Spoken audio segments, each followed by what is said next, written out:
Imagine this, a little boy, no older than 8, standing on the cracked sidewalk in front of a run-down apartment building. Tears are streaming down his dirt-smudged cheeks. His tiny fists are clenched so tight his knuckles are white. He's screaming at the top of his lungs, voice cracking with pure heartbreak, "He hit my grandma. He hit my grandma." And across the street, a dozen massive motorcycles rumble to a stop. Leather-clad men with beards and tattoos swing off their bikes, their faces turning dark when they hear those words. They don't say anything yet. They just look at the boy, then at the second-floor window where the shouting is still coming from. That was the moment the entire neighborhood held its breath. If that doesn't send chills down your spine, wait until you hear what happened next. Smash that like button right now if you believe in justice, and subscribe with notifications on, because this story is about to get real. Let's go back a few months so you understand how everything led to this day. Maria Ramirez was 73 years old, but she didn't look a day over 60 to the kids in the building.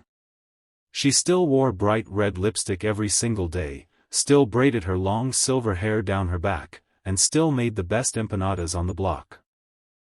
Everyone called her Abuela, even if they weren't related.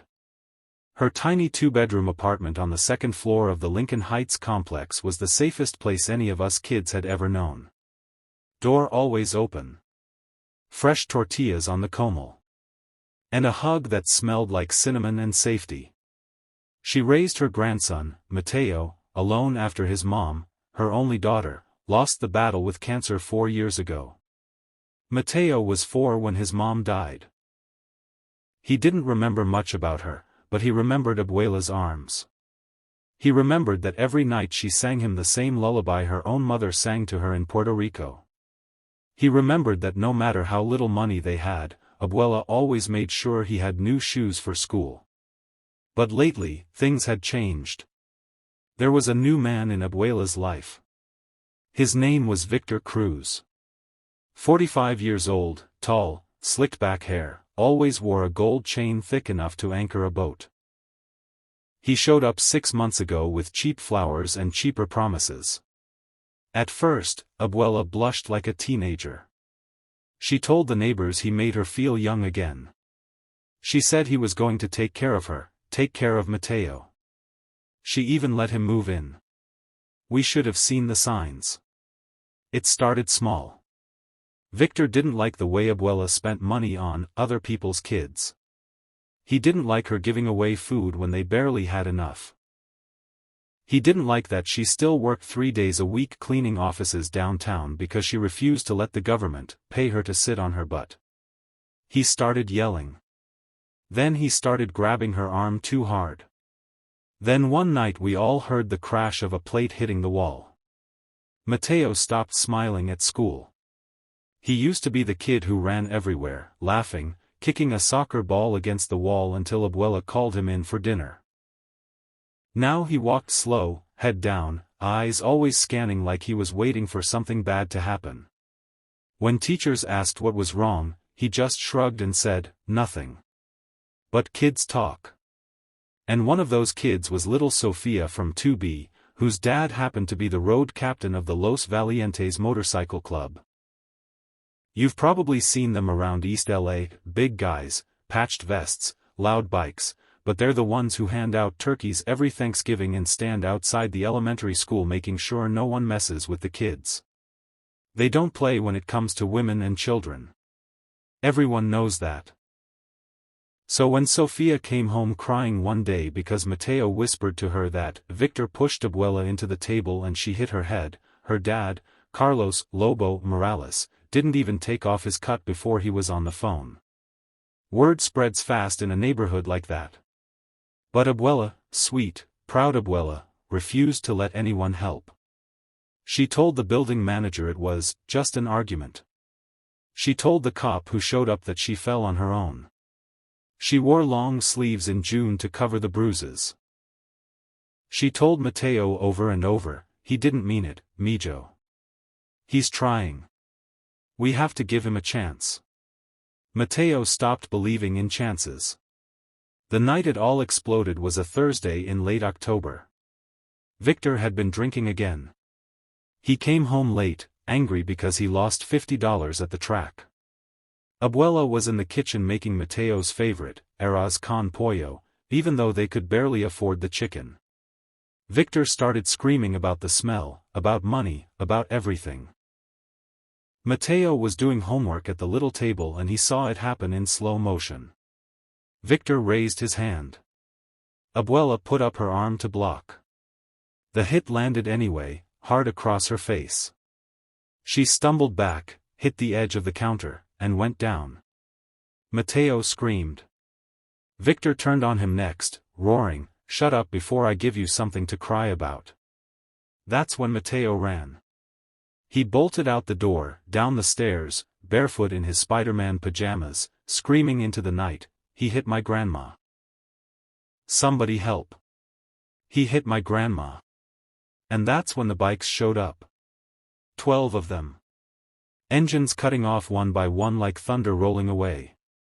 Lobo stepped off first, his shadow covering the sidewalk. Behind him, the rest of Los Valientes, men with arms like bridge cables and eyes that had seen too much, formed a half-circle around the boy. Mateo was shaking so hard he could barely stand. Lobo crouched down, put one massive hand gently on the boy's shoulder. "Who hit your grandma, pequeño?" Mateo couldn't even speak. He just pointed up at the window where Victor's silhouette was now visible, yelling down at them to mind their own business. Lobo stood up slowly. Looked at his brothers. They didn't need words. What happened next wasn't a brawl. It wasn't some movie-style beatdown. These men had been through too much to act like fools in front of a child. Instead, Lobo looked at Mateo and said, "You stay right here with Mama Bear, okay?" He nodded toward a woman who had pulled up in a minivan, Lobo's wife, Teresa, known to every club kid as the lady with the best hot chocolate in the world. Then the men walked, not ran, walked, up the stairs. Every step echoed. Victor opened the door yelling, "Who the hell do you think?" He never finished the sentence. They didn't touch him. Not once. They just stood there, filling the doorway, filling the entire apartment with quiet, terrifying presence. Lobo spoke first, voice low and calm. "You're going to pack whatever you brought here. You're going to walk out that door. And you're never coming back. If you ever lay a hand on that woman or that child again, we will find you. And there won't be any talking next time. Do you understand?" Victor tried to puff up his chest. "This is my place too." "No," one of the older members, a guy they called Padre, cut in. "This is her place. Paid for with blood and tears long before you slithered in. You have 5 minutes." Victor looked at 12 stone-faced bikers blocking his exit. He packed in 3. He left with one duffel bag and whatever pride he had left, muttering under his breath but never daring to raise his voice again. The second his foot hit the sidewalk, Lobo's enforcer, tiny, 6'7", 320 pounds, leaned in close and whispered something that made Victor go pale and speedwalk to his car so fast he tripped twice. He was gone before the cops even arrived. And the cops? They came because someone called about the gang outside. But when they pulled up and saw Los Valientes standing quietly while Teresa hugged Mateo and Mama Jess checked on Abuela upstairs, they just asked a few questions, took a statement, and left with a quiet, "You folks have a good night." Because sometimes the line between outlaw and protector is thinner than people think. Abuela didn't want to press charges. She was ashamed. She kept saying it was her fault for letting him in. But the club wasn't having it. Over the next weeks, everything changed. 2 of the old ladies from the club, women who had survived worse than Victor ever dreamed of, started coming by every day. They sat with Abuela, drank coffee, listened to her cry, told her she was not weak, she was not stupid, she was a warrior who just got tired for a minute. They helped her file for a restraining order. They drove her to court. The club fixed her door, installed a steel one with 3 deadbolts. They replaced the broken table. They filled her fridge without asking. Every Saturday, a different biker showed up to take Mateo for a ride on the back of their Harley, with a helmet 2 sizes too big and the biggest smile you've ever seen on that kid. And Lobo? Lobo became Mateo's shadow. He taught him how to throw a punch, the right way, so you don't break your hand. He taught him how to stand tall even when your voice shakes. He taught him that real men don't hit women. Ever. Under any circumstances.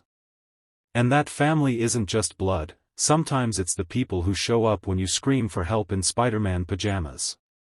3 months later, on Christmas Eve, the entire club showed up again. This time with a tree so big they had to carry it up the stairs sideways. Presents piled high. A turkey the size of a kindergartner. And in the middle of it all, Lobo handed Abuela an envelope. Inside was enough money to pay her rent for the next 2 years. Collected from every chapter up and down California. Because, Abuela feeds half the block, they said. Time the block fed her back. Abuela cried so hard she couldn't speak. Mateo looked up at Lobo with those big brown eyes and asked, "Are you my grandpa now?" Lobo, this mountain of a man who once did 15 years in Folsom and never cried once, had to turn away for a second. When he turned back, he ruffled Mateo's hair and said, something like that, "Pequeño." Something like that. That night, for the first time in years, Abuela and Mateo fell asleep with the windows open, no fear, no shouting, just the sound of motorcycles idling outside for a minute longer than necessary, like guardian angels too tough to admit they care. And somewhere out there, Victor got the message loud and clear: some doors you don't walk through twice.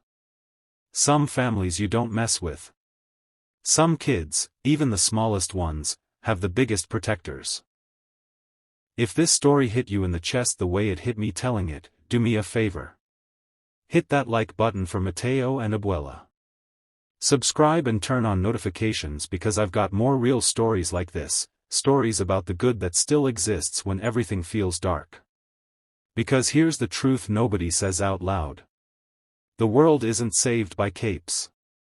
Sometimes it's saved by a little boy brave enough to scream for help, and a dozen bikers willing to answer. Never forget that. We'll see you in the next one. Stay human. Stay kind. And if you see something wrong, say something. Because you never know who's listening. And you never know whose life you might save.